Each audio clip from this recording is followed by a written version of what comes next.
Padamihin lang natin yung views.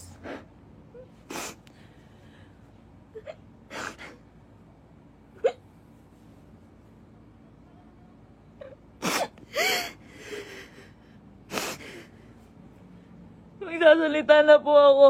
Magsasalita na po ako. Padamihin lang po natin yung views.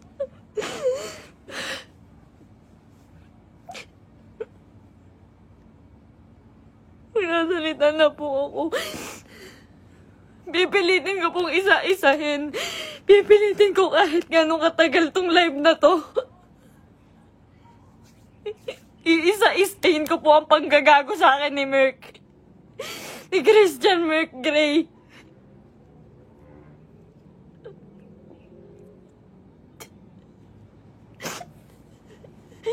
Ginago po ako ng taong yon. Ginamit po ako ni Christian Merc Gray. Lahat po ng nangyayari sa lahat ng video namin, mula umpisa hanggang ngayon, scripted. Lahat po yun sinunod ko dahil mahal ko siya. Dahil gusto ko ibigay yung buhay na gusto niya. Kung magtataka po kayo kung bakit maraming nawawala sa amin sa Team Merpay dahil sa kanya. Dahil po sa ugali ni Merc. Napakademonyo po ng ugali ni Merc. Ginago niya po lahat.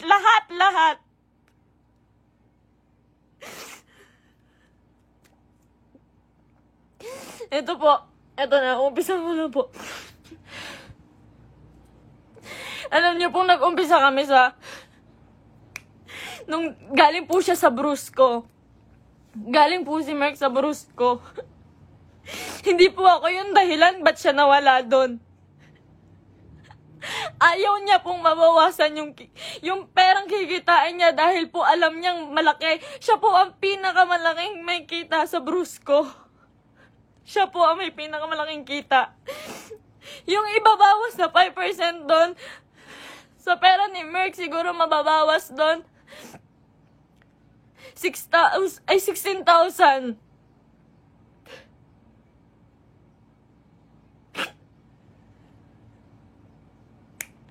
Lahat po ng kaibigan niya, ginamit niya. Hindi ko na po kasi kaya eh.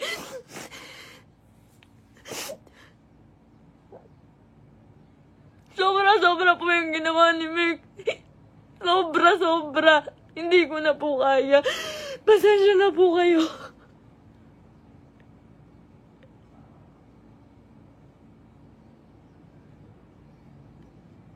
Napakawalang hiyang tao niya ni Merc.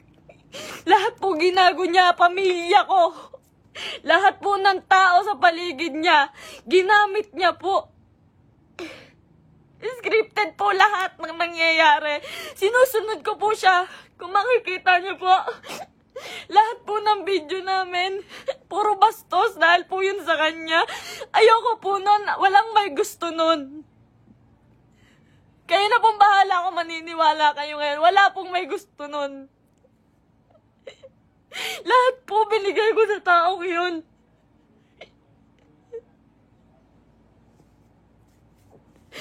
Lahat po ng panggagamit sa katawan ko, lahat po ng pagpapakita ng kung ano sa katawan ko, siya po ang may gusto nun. Nagagalit po siya pag aayaw ako. Ang sasabihin niya, para sa atin to. Para sa atin to. Pero hindi ko naramdaman dahil po, napakalaki po ng kinikita ni Merc. Wala po siyang binibigay sa akin. Kung sasabihin niyo po, na pera lang ang habol ko sa kanya. Kung makikita niyo po yung bahay namin, hindi niya po napagawa yun. Hindi niya po pinagawa yung bahay namin, uunahin niya pa po yung iba. Sa laki ng kinikita ni Merc, sa milyon ang kinikita niya sa isang buwan, 5,000 lang po ang binibigay sa akin yan, pati kay mama. Sa magulang ko po, 5,000 lang po, isusumbat niya pa. Mumurahin niya yung magulang ko.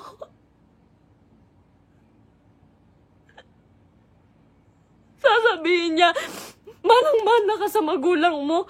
Ang bobobo niyo. Lahat kayo plastic. Ginaganon niya po yung magulang ko, hindi ko na po kaya. Ngayon po, nawawala po si Merk ngayon.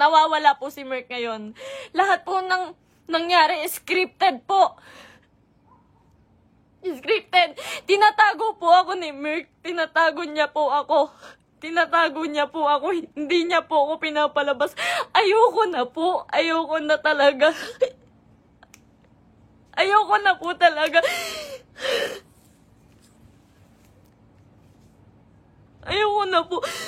Ang ginagawa niya lang po. Nandito po ako ngayon kasi nawawala po si Merk. 6 na araw na po siyang nawawala. Kasama niya po yung babae niya.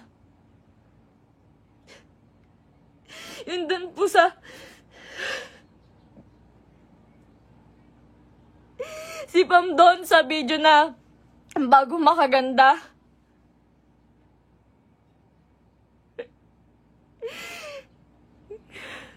Huwag niya po sisihin yung kambal doon, si Chen Chen tsaka si Tantan. Yung Centeno twins po, hindi, huwag niyo po silang sisihin doon. Dahil utos po ni Merk lahat yun. Ako po, hindi ko na po kaya si Merk. Hindi mo na po yung utak niya.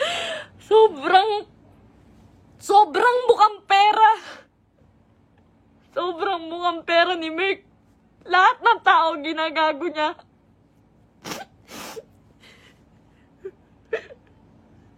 Sinisira niya po yung nanay ko po. Yung nanay ko na nasisira na din po sa inyo. Yung nasabihan po yung nanay ko na mamatay ka na, siya po may utos nun. Ginagawa niya pong robot yung pamilya ko dahil sa akin na lang po tumitingin yung pamilya ko. Ba't nila sinusunod si Merk? Kada pupunta po sila sa bahay, may pagkain na sila, maghihintay kami ng script niya. Magagalit pa po yan pag nagkakamali ako. Pag may mali po ako nasasabi, pag kailangan ulitin ng video, magagalit pa po yun. Lahat po ng video namin, scripted. Dahil po sa kanya.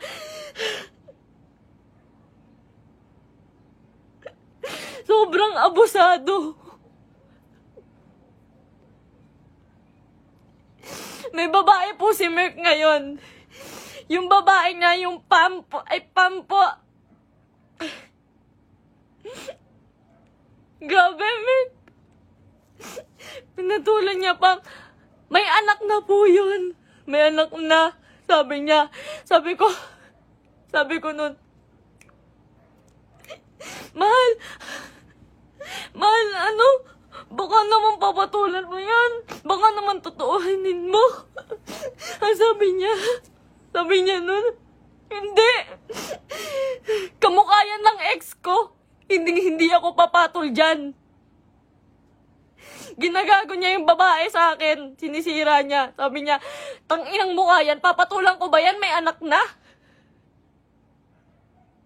Ginaganon niya yung babae. Ngayon, nandun siya. Nang sa Quezon po si Merk. May katibayan po ko. Lahat po. Lahat. Kahit sa chat, kahit yung babae. Nahuli ko po kasi dahil po dun sa post ng babae. Nag-post po yung babae. Nakasama po yung sasakyan namin. Tapos yung cellphone ko po, nagla-login po yun sa Quezon.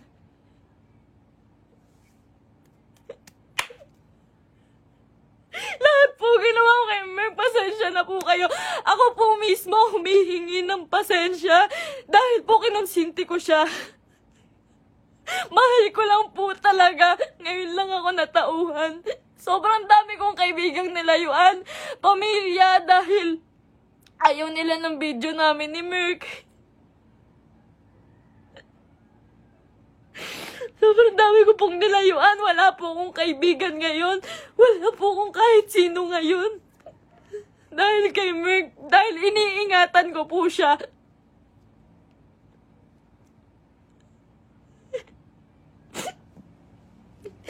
Kaya totoo po yung sinasabi niya, scripted lahat sa amin. Scripted lahat ng buhay na binigay sa akin ni Merk. Lahat po ng pera niya sa kanya lang po. Sa laki po ng pera niya, nagkakautang pa po siya. Sobrang sama, sobrang samang tao. Ultimo shampoo namin, sabon namin, ako pa bumibili. Grabe po pambabastos sa akin ni Merk. Hindi niya po ako nirespeto.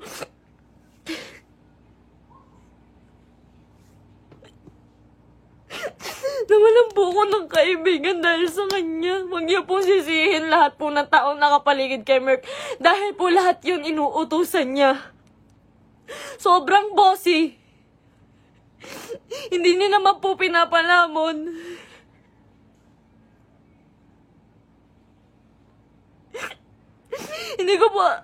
Hindi ko po in-expect na darating po talaga to. So, ilang beses na rin po ako niloko ni Merk about sa babae. Nung una, pumatol siya sa kaibigan ko. Pangalawa, pumatol siya sa pan. Pasensya na po kayo. Kasi alam ko po, scripted po yun eh. Pasensya na po kayo. Ako na po humihingi ng pasensya sa inyo.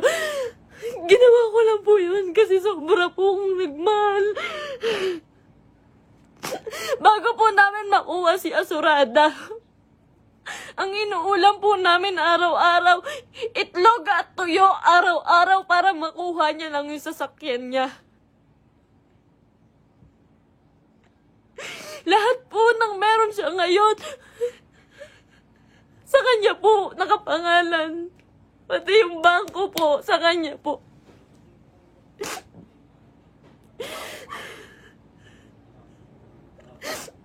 Paghihingi po ako sa kanya, hindi po yun magbibigay. Ultimo sarili kong damit, ako pa bumibili. Sa isang buwan po, 5,000 lang ang binibigay niya sa pamilya ko. Tapos susumbatan niya pa. Lahat daw binigay niya sa akin. Yung singseng, sabi niya, 170K daw po yun. Malaman-laman ko, 30,000. Yung tatay ko, binastos niya. Binastos niya yung tatay ko. Hindi po siya nagpaalam sa tatay ko na magpropose siya. Nung time na yun po, hindi po maganda yung nangyari. Yung proposal po. Hindi po ako naniniwala sa proposal na yun dahil po, alam ko na hindi totoo, na para lang yun sa video. Lahat po kay Merk hindi totoo.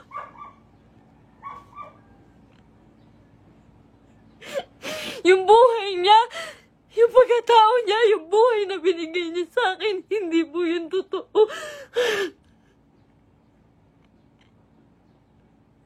Lahat po ng kaibigan niya na malalapit sa kanya, ginago niya po lahat yun.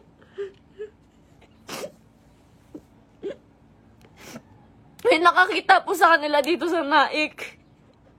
Flex niya pa po pala yung babae kahit kanino. Pinakilala niya pa kung kani-kanino dito sa Naik. Sa mga taong malapit sa akin. Hindi niya alam.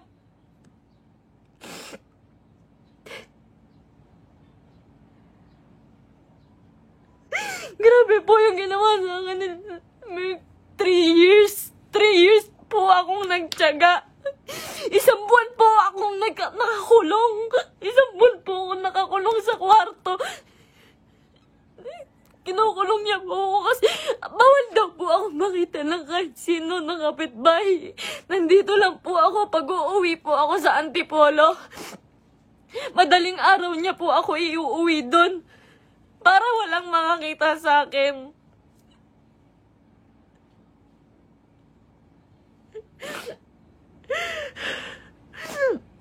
Lahat po ngayon suko na kay Merk.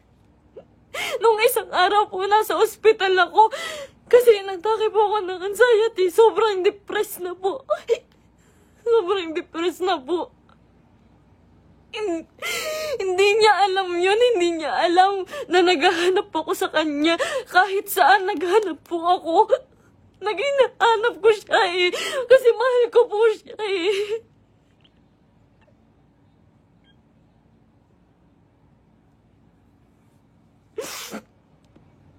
Ilang araw po wala akong tulog, wala akong kain, kakahanap sa taong yun.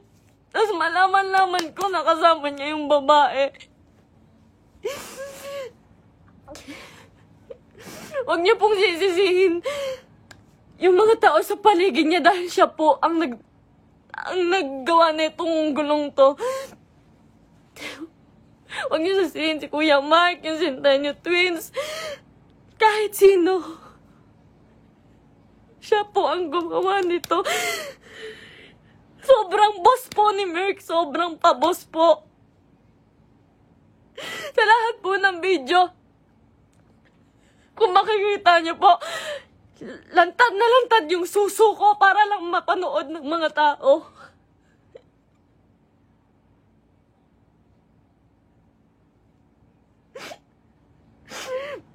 Para lang panoorin niyo, para lang magkapera siya.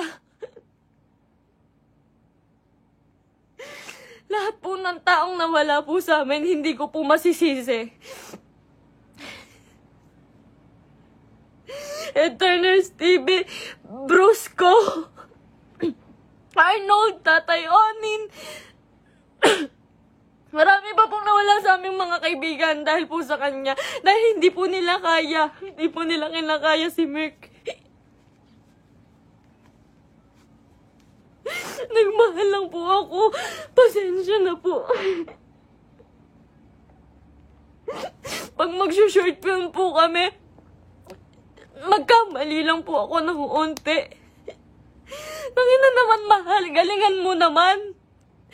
Pati po pagkapahulog ko po sa hagdan, hindi po yun totoo. Ang sakit po ng katawan ko nun pagtapos. Ginawa ko yun sa kanya nung nagpakahulog ako sa hagdan.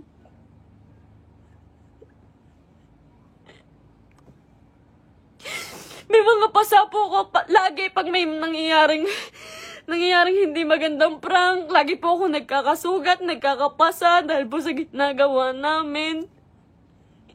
Hindi po ako nanghingi ng kahit piso kay Merk. Hindi po ako nanghingi ng kahit piso kay Merk. Hindi po. Lahat po ng account siya po may hawak. Kinukontrol niya po lahat. Hindi niya po mapagawa yung bahay ko. Sabi niya po sa CR namin, mahal, hindi ako magsi-CR dyan. Hindi po siya nag-CR sa CR namin sa bahay.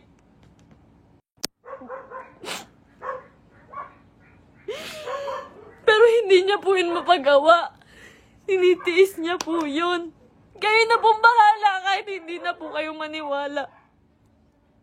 Hindi ko po kayo masisisi. Kasi lahat ng ginawa ni Merk, hindi totoo yun. Wala nang totoo kay Merk. Mahal na mahal ko yun. Ang dami kong ginawa para sa kanya. Alam po yan ang mga totoong kaibigan namin. Alam po nila kung gaano ako nagsasakripisyo araw-araw. Napakarami niya pong pera, pero ang dami niya rin pong utang. Hindi ko na po alam kung saan niya pinupunta yung mga pera. Kung makikita niyo naman po kasi sa mga video namin, wala po talaga akong hawak na may mga pangalan na damit, may pangalan na sapatos. Lahat po yun ako lang po. Uutang pa po ako sa ibang tao, magkapera lang. Lagi po akong umuutang sa ibang tao, magkapera lang.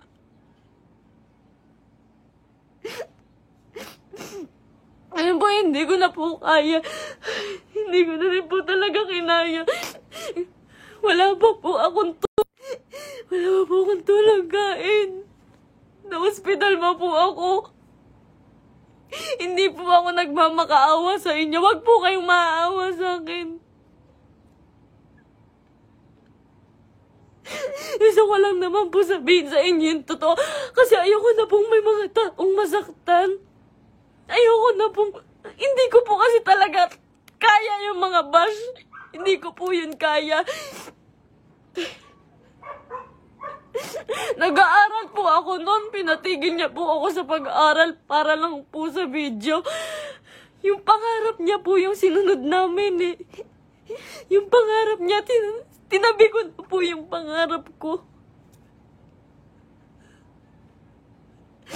Grabe yung sakripisyo ng pamilya ko. Grabe. Sasabihin niya, yung nanay mo, plastic. Yung nanay mo, sa Cebu po. Sa Cebu, hindi siya nahiya. Hindi po siya nagbigay ng kahit ano, na kahit piso lang doon sa tiniran namin. Iniwan niya po ako doon para lang po sa babae. Sabi niya po may sponsor. Iniwan niya po ako sa Cebu. Magkasama po kami doon isang araw po. Ang usapan po, 1 linggo po kami doon. Kasi po pupunta na po kaming Canada. Mas malaki po kasi yung kita sa Canada. Kaya po kami pupunta ng Canada, pero hindi ko na po kaya.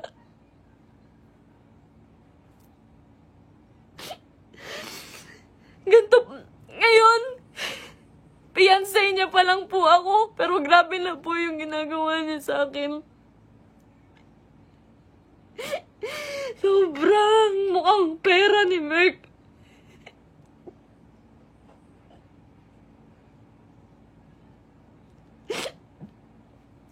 Magalit na po kayo sa akin, pero ginawa ko lang po yun kasi mahal ko po yung tao. Pasensya na po.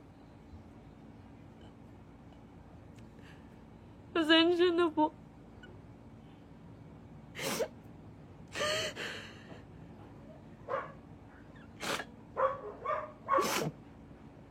Ngayon po, wala pa rin po si Merk. 6 na araw na po siyang nawawala. Pinabayaan niya po ako mag-isa nang walang pera. Wala po akong hawak na pera. Pinabayaan niya po ako. Iniwan niya po ako. Ang dami ko na pong utang ngayon kasi po wala akong hawak na pera. Tapos hahanapin ko siya.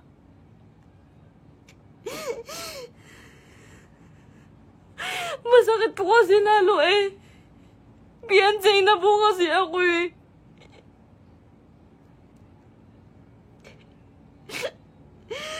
Sobrang pasensya na po sa inyong lahat. Sobrang pasensya na po. Mahal ko lang po yung tao. Pero ngayon po suko na po ako. Pagod na po ako. Pagod na ako.